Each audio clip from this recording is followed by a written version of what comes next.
Sir అదే కాకినాడ నుంచి ఆయన బరిలోకి దిగితే ఆ ఎఫెక్ట్ ఎలా ఉండే అవకాశం ఉంటుంది, భీమవరం నుంచి ఉంటే ఆ ఎఫెక్ట్ ఎలా ఉండే అవకాశం ఉంటుంది? కాకినాడ నుంచి పోటీ చేసినా ఇక్కడి నుంచి పోటీ చేసినా పెద్ద మెజారిటీతో నెగ్గుతారు, అందులో ఎటువంటి సందేహం అక్కర్లా. ఎక్కడ పోటీ చేసినా ఉభయ గోదావరి జిల్లాల్లో ఈక్వల్ ఇంపాక్ట్ ఉంటుంది. కానీ నా ఉద్దేశం ఏమిటంటే గతంలో ఇక్కడ ఓడిపోవడం జరిగింది కాబట్టి ముఖ్యమంత్రి గారు చాలా ఎక్కువ మాట్లాడాడు కాబట్టి అక్కడి నుంచే ఆయన అత్యధిక మెజారిటీతో గెలుస్తారు అనేది నా అభిప్రాయం, నా కోరిక కూడా. ఆయన నా పార్లమెంట్ లో పోటీ చేస్తే డెఫినెట్ గా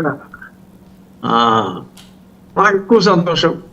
బట్ ఆయన ఎక్కడి నుంచి పోటీ చేసినా ఆ ఇంపాక్ట్ ఉభయ గోదావరి జిల్లాల్లో సమానంగానే ఉంటుంది. చేత ఆయన కాకినాడే ఇష్టపడితే ఓకే, కానీ మేమందరం ఇష్టపడేది భీమవరం. సార్ భీమవరంలో పవన్ కళ్యాణ్ గారు మరొకసారి బరిలో దిగితే RRR గారు డైరెక్ట్గా ఆయనతో పాటుగా ప్రచారంలోకి దిగుతారా? కంపల్సరీ కదా. బట్ ఆయన రాష్ట్రం అంతా తిరగాలి కాబట్టి ఆయన తరపు ప్రచారం కూడా మేమే చూసుకుంటాం.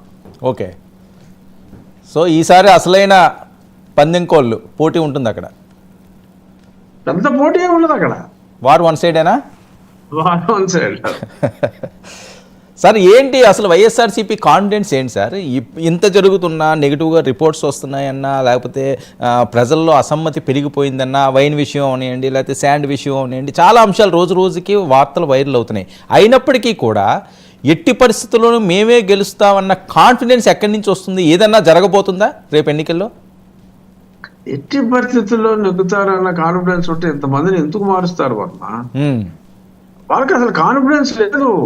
ఊరికనే మేకపోతు గాంభీర్యం ప్రదర్శిస్తున్నారు తప్ప వాళ్ళకి పూర్తిగా ఆశలన్నీ అడుగంటిపోయినాయి. సో అంచేత ఇవన్నీ ఊరికనే అలా బిల్డప్ అంతే. They are gone. అది వాళ్ళకి అబ్సల్యూట్ క్లారిటీ ఉంది. ఎందుకంటే వాళ్ళకి కూడా మంచి మంచి టీమ్స్ ఉన్నాయి, సర్వే టీమ్స్, వాళ్ళందరూ నిజం చెప్తారు. సో ఆయన కూడా క్రాస్ చెక్ చేసుకుంటాడు. జగన్మోహన్ రెడ్డి గారికి తెలుసు ఆయన దారుణంగా ఓడిపోతున్నారని. కానీ ఓడిపోయేదాకా ఒప్పుకోకూడదు కాబట్టి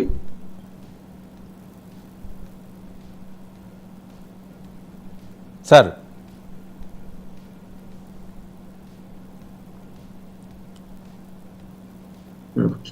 right, okay sir. Janasena Telugu Desam party పొత్తులో భాగంగా ఏ ప్రాంతాల్లో జనసేన ప్రభావం చాలా ఎక్కువ ఉంటుంది? ఎందుకంటే ఉభయ గోదావరి జిల్లాల వరకే ఆ ప్రభావం ఉంటుంది. కొత్త జరిగింది తిరుపతిలో. బట్ ఓవరాల్ గా చూసుకుంటే ఈ కోస్టల్ డిస్ట్రిక్ట్స్ లో ఉన్నంత స్ట్రాంగ్ గా సీమ జిల్లాల్లో లేదు అన్నది నిజం.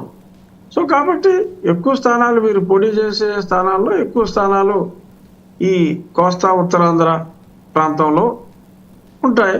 అక్కడ కూడా డెఫినెట్గా పోటీ చేస్తారు. కొంచెం ఈ స్థాయిలో రాకుండా కొంచెం తక్కువ స్థాయిలో ఉంటుంది. ఎందుకంటే గెలిపే లక్ష్యంగా పనిచేయాలని చెప్పి ఇద్దరు డిసైడ్ అయ్యారు కాబట్టి ఎక్కడైనా సరే ఓట్లు ట్రాన్స్ఫర్ అనేది వల్ల 80% కన్నా ఒక పార్టీ ఓట్లు ఇంకో పార్టీకి నార్మల్గా ట్రాన్స్ఫర్ కావు. అవును.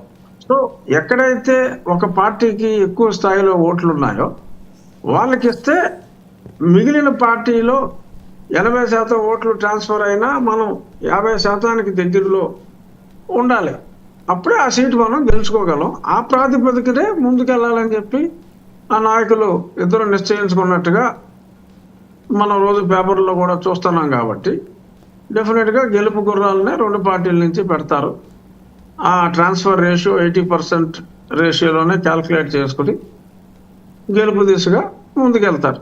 సో దాన్ని బట్టి ఎవరికి ఎన్ని స్థానాలు ఉన్నా, ఏ పార్టీ ఎన్ని స్థానాలు పోటీ చేసినా అంతిమంగా చూడవలసింది గెలుపు గుర్రాలని. సో కూటమి సభ్యులుగానే ఉంటారు తప్ప ఈ పార్టీ ఎన్ని నెగ్గింది, ఈ పార్టీ ఎన్ని నెగ్గింది అనేది అక్కడ ప్రశ్న కాదు. మనకి ఈ కూటమి ఎన్ని సీట్లు నెగ్గింది అన్నదే